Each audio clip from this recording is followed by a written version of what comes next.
keputusan baru yang hilang dengan menyertakan salinan kad. Penilaian tahap kecekapan atau PTK telah diperkenalkan menerusi Sistem Saraan Malaysia SSM yang dilaksanakan pada 1 November 2002.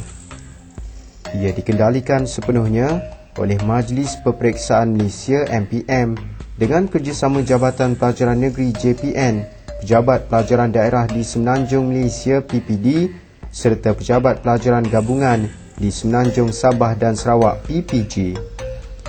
PTK dilaksanakan oleh Kementerian Pelajaran Malaysia KPM mengikut dasar yang ditetapkan Jabatan Perkhidmatan Awam JPA. Calon-calon PTK terdiri daripada pegawai perkhidmatan awam termasuk di badan-badan berkanun persekutuan, badan-badan berkanun negeri dan pihak berkuasa tempatan. Walau bagaimanapun, pegawai atau kaki tangan staf sokongan bukan guru juga layak mengambil peperiksaan ini mengikut syarat kelayakan yang telah ditetapkan oleh MPM. Syaratnya ialah calon mesti memilih option Sistem Saraan Malaysia SSM dan juga menduduki peperiksaan. Untuk menduduki peperiksaan, calon mesti hendaklah disahkan dalam jawatan perkhidmatan.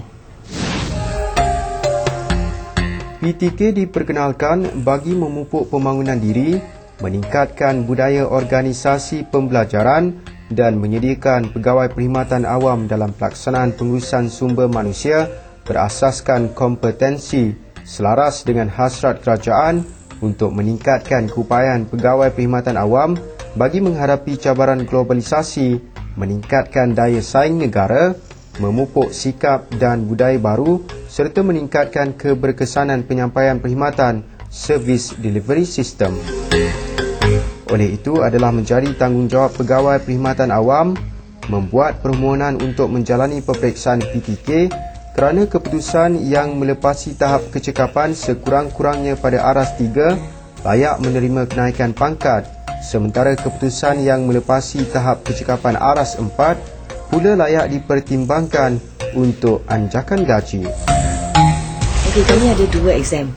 One is in March, satu pada Ogos. So for example, untuk March exam, pendaftaran dibuat bulan November, okey, atau akhir bulan Oktober.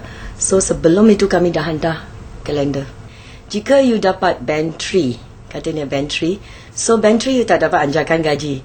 So you mesti dapat band 4 untuk dapat anjakan gaji. So let's say you sit untuk bulan March, then you daftar untuk bulan Ogos lagi lah untuk perbaiki keputusan. Sistem pendaftaran yang berbeza-beza pada setiap tahun membolehkan pendaftaran peperiksaan PTK dijalankan secara terus di kaunter pendaftaran MPM atau melalui laman sesawang MPM yang memerlukan calon mencetak sendiri borang permohonan pendaftaran berkenaan. Sistem pendaftaran dalam perisian yang berbentuk disket atau cakra padat turut dibekalkan oleh MPM di peringkat jabatan atau di sekolah di mana data pendaftaran calon akan disimpan pada perisian berkenaan untuk pengesahan JPN, PPD atau PPG sebelum dihantar ke MPM.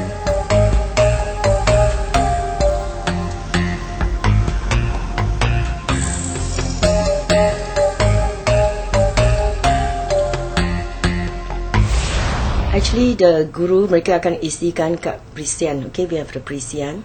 So mereka isikan, then the guru data dalam sekolah itu akan cantumkan semua pendaftaran itu.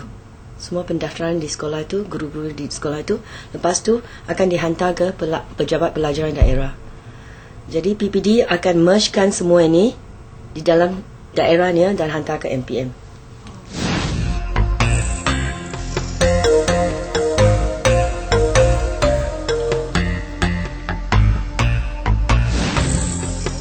Borang permohonan pendaftaran disediakan bagi calon-calon berkeperluan khas seperti buta yang memerlukan kertas soalan cetakan Braille atau khidmat reader bagi calon yang tidak boleh membaca cetakan Braille dan rabun, penglihatan yang tidak dapat dibetulkan oleh kanta biasa iaitu cermin mata dan memerlukan kertas soalan cetakan besar. Kami akan bekalkan Katanya calon rabun kami bekalkan cetakan besar lah. Kertas cetakan besar. Dan calon buta kertas braille lah. Dan kalau calon yang perlukan reader, kami sediakan lah. Bagi permohonan pertukaran pusat peperiksaan dan pembetulan maklumat peribadi pula, tiada sebarang borang khas perlu diisi. Sebaliknya, permohonan hendaklah dibuat secara bertulis ke MPM dengan menyertakan bukti surat arahan pertukaran tempat bertugas jika calon diarahkan bertukar tempat bertugas yang dialamatkan kepada Ketua Eksekutif Majlis Peperiksaan Malaysia. Salinan kad pengenalan yang telah disahkan oleh Ketua Jabatan, bahagian, unit atau pengetua dan tiket peperiksaan asal perlu disertakan untuk pembetulan maklumat peribadi dengan caj sebanyak RM30. Konsep PTK yang berasaskan kompetensi membolehkan pengiktirafan diberikan kepada pegawai melalui kenaikan gaji selain sebagai salah satu syarat untuk kemajuan kerjaya.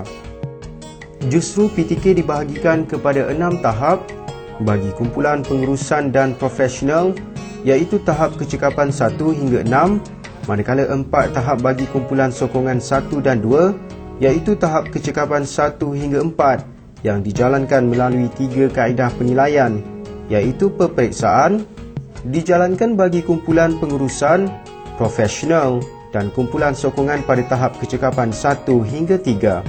Khusus, dijalankan bagi kumpulan pengurusan dan profesional pada tahap kecekapan 3 hingga 6 dan kumpulan sokongan pada tahap kecekapan 4, serta ujian khas dijalankan bagi kaki tangan grade 1 hingga 16 yang terdiri daripada pemandu dan lain-lain.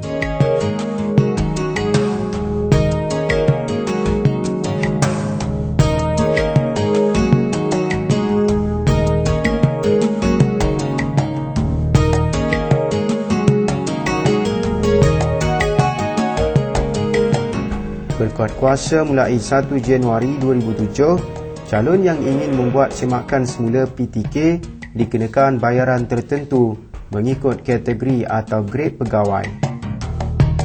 Borang permohonan perlu dikemukakan melalui Ketua Jabatan, bahagian, unit, pengetua atau guru besar masing-masing yang disertakan dengan salinan kad pengenalan, salinan slip keputusan PTK yang telah disahkan, wang pos atas nama Ketua Akauntan Kementerian Pelajaran Malaysia, 2 sampul surat beralamat tempat bertugas terkini berserta stem 30 sen setiap satu. Permohonan lengkap hendaklah sampai kepada Setiausaha Bahagian, Bahagian Pembangunan dan Penilaian Kompetensi Kementerian Pelajaran Malaysia selewat-lewatnya sebulan selepas tarikh keputusan PTK diumumkan. Bagi mendapatkan penggantian slip keputusan PTK yang baru disebabkan kesilapan maklumat peribadi, hilang atau rosak, permohonan secara bertulis harus dikemukakan dan disertai dengan dokumen berikut: salinan kad pengenalan, slip keputusan peperiksaan asal yang salah atau rosak, dan kiriman wang atau draft bank. Mereka mengemukakan permohonan secara bertulis dan mesti bagi kami salinan kad pengenalan, sertakan slip keputusan peperiksaan asal yang salah atau rosak jika ada, dan kiriman wang sebanyak RM20 atau draft bank lah. Itu ialah untuk kali pertama. Kali kedua RM30, kali ketiga RM50. Maklumat dan informasi lengkap bagi menduduki peperiksaan PTK boleh didapati di dalam buku kelayakan, peraturan dan panduan peperiksaan PTK yang dibekalkan kepada calon melalui JPN, PPD atau PPG ditetapkan.